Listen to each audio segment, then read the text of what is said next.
सुप्रभात बच्चों। आज हम आपको पढ़ाने जा रहे हैं रेफ और पदेन रा।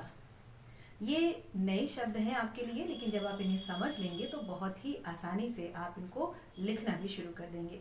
तो सबसे पहले हम लेते हैं रेफ। देखिए, ये रा का ही एक रूप है। जब हम कुछ शब्दों में बहुत थोड़ा सा रा का उच्चारण करते हैं, इतना कि पूरा र भी नहीं लिख सकते, तब हम कुछ चिन्हों का प्रयोग करते हैं। उसी को हम रेफ और पदेन रा के चिन्ह कहते हैं। अब जैसे ये शब्द है सर्प। सर्प मतलब सांप। जब आप सर्प बोलेंगे तो आप देखेंगे कि बहुत थोड़ा सा आपने र का उच्चारण किया है। अब हम पूरा स र प ऐसे भी नहीं बोलते, तो ऐसे लिखते भी नहीं है। लेकिन जब थोड़ा सा र है तो हम उसको किस तरह से लगाते हैं, उसका ये चिन्ह है। शिरो रेखा के ऊपर इस तरह से हम जब चिन्ह बनाते हैं तब इसको हम कहते हैं रेफ। ठीक है बच्चों, बहुत आसान है, आराम से आप समझ लेंगे। अब दूसरा शब्द है दुर्ग। दुर्ग मतलब किला। अब अगर इसमें हम आ की मात्रा जोड़ देंगे तो दुर्गा भी एक शब्द होता है। दुर्गा हमारी देवी जी का नाम है और महिलाओं का नाम भी होता है। तो ध्यान ये रखना है कि जब हम रेफ का प्रयोग कर रहे हैं तो उसका प्रयोग कहाँ पर हो रहा है ये समझ लीजिए। जहाँ पर हम र बोलते हैं, जैसे दुर्ग, तो उसके बाद वाले अक्षर पे यानी ग के ऊपर लगेगा।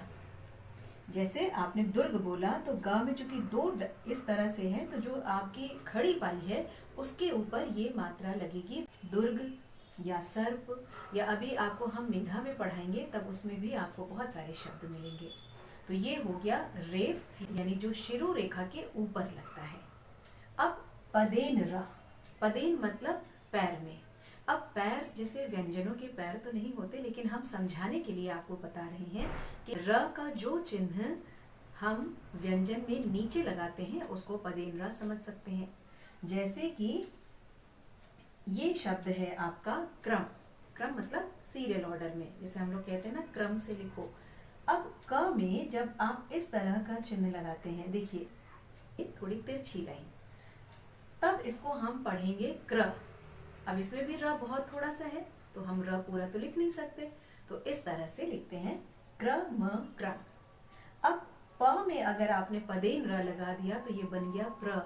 और प्रेम शब्द तो आप बहुत अच्छी तरह से जानते हैं, बोलते भी हैं, अपने पापा मम्मी से बहुत प्रेम करते भी हैं। एक और पदेन रा का चिन्ह होता है। अब कुछ व्यंजन नीचे से गोल होते हैं, जैसे कि ट, ठ, ड, ढ। अब इसमें तो हम ना ये लगा सकते हैं ना ये वाला रेफ लग सकता है, तो उसके लिए एक चिन्ह है और उसको हम कहते हैं उल्टा वी। ये हम आपको समझाने के लिए कह रहे हैं। जैसे इस तरह से जब हम लिखेंगे तो ये पदेन रा का दूसरा रूप है। अब देखिए ड भी नीचे से गोल है ना, तो इसमें हम जब इस तरह पदेन रा का चिन्ह लगाएंगे तो इसको पढ़ेंगे ड्रेस। इसी तरह एक और शब्द है ड्रामा। ये भी वैसे ही लिखा जाएगा। इस तरह और बहुत सारे शब्द हैं, ट्रेन, ट्रैक्टर, ट्रॉली, ट्राम।